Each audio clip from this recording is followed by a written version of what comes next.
pretty terrible that you're stopping crime scene investigators getting to work, isn't it, Annie? So we actually had a chat with them on the scene. They weren't in a hurry. We do have a policy of obviously letting through blue lights because if it's an emergency, it's an emergency. Well, what about weddings? What about funerals? Is that an emergency? Yeah, it really depends. So the type of So you protest we get were to doing yesterday choose. was You get a to choose tour. which of us get to travel. Is that right? It's your choice in We a try free and be as society. empathetic as possible. Obviously, so the other day we were on one and someone said, "Oh, my pet, I'm on the way to the vet," and obviously we let them through just because we've got to be empathetic, but at the same time we've got to balance. People are dying across the world. I do care, but I also care that just nothing is being done. Just interested why you're choosing to protest in Cambridge rather than China or the US Because or I live India. in Cambridge. Because I live in Cambridge. And what's Cambridge doing so wrong? So quite a few things. So we've got some kind of major seats of power that are failing to act. Obviously, a really obvious one is the university. It's got so many ties with particularly the fossil fuel industry, but also very carbon-intensive industries like the arms trade and things like that. And it's just failing to act as swiftly as it should. At the same time, our public transport systems are just absolutely appalling, which I'm sure you couldn't disagree with.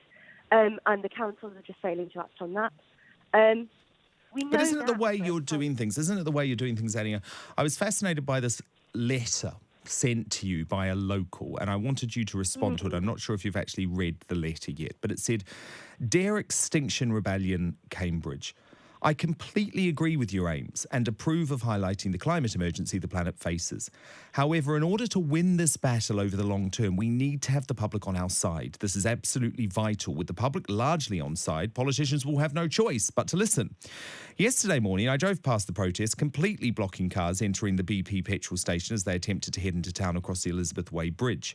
Why not have moved the banner back at least a little bit to allow cars to enter the petrol station? This would have been equally effective. However, by totally blocking the entrance to every motorist passing, it means that everyone's fed up with the XR protests. Please, can you reconsider the methods used here? This, in my view, is counterproductive to the goals of this organisation. Do you not understand? The public fundamentally agree with you, which is why we're going carbon neutral by 2050. But your means of protest are extremist and are turning people off, and you're losing the argument, Annie. So basically, just to reiterate, the letter we actually sent in that hasn't yet been published, it's just not true that things are happening fast enough. So it's all very nice, but we know more has happened in the last year since we started doing disruptive protests than has happened in the previous 30. And it's still But Annie, not happening. but you're a We very... don't have 30 more years of the planet being on fire. We just don't. But you're a very intelligent person, Annie, so you must understand that's about the new power stations being built in China, rather than anything that the UK is doing, because the UK is ahead of the Western world by pledging to go carbon neutral by 2050. Yeah, but that's appalling, isn't it? It's not fast enough. And also we export Well, it is so fast much enough of because our we kind also of can't carbon. bankrupt our country, Annie. Well, yes, but there's far better things we can be doing. Unfortunately, we're just not transitioning to sustainable fuel fast enough, and it doesn't matter whether we're bankrupt or not if we're all dead. Do you want us all to become vegans too?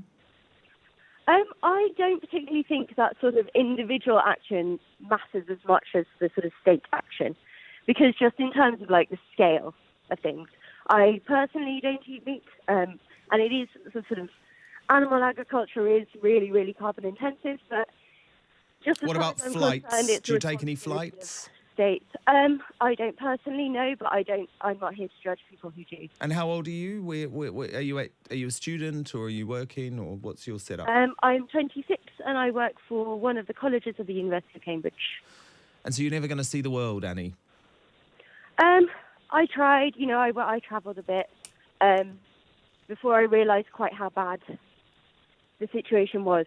And I guess seeing... So you're going to deprive yourself of seeing our great, incredible planet. You're going to go back to a dark age before capitalism personally for something that's going to not make a blind bit of difference to the planet, given all of the coal power stations that are being built in China. Would it not be better, Annie, for Extinction Rebellion to go and focus your actions on China? Well, I mean, not really. I mean, because every state is failing. So we completely support. There is actually now an XR China. My goodness, they're very brave. But we completely support them. We stand in They'll solidarity. probably all be run over by tanks.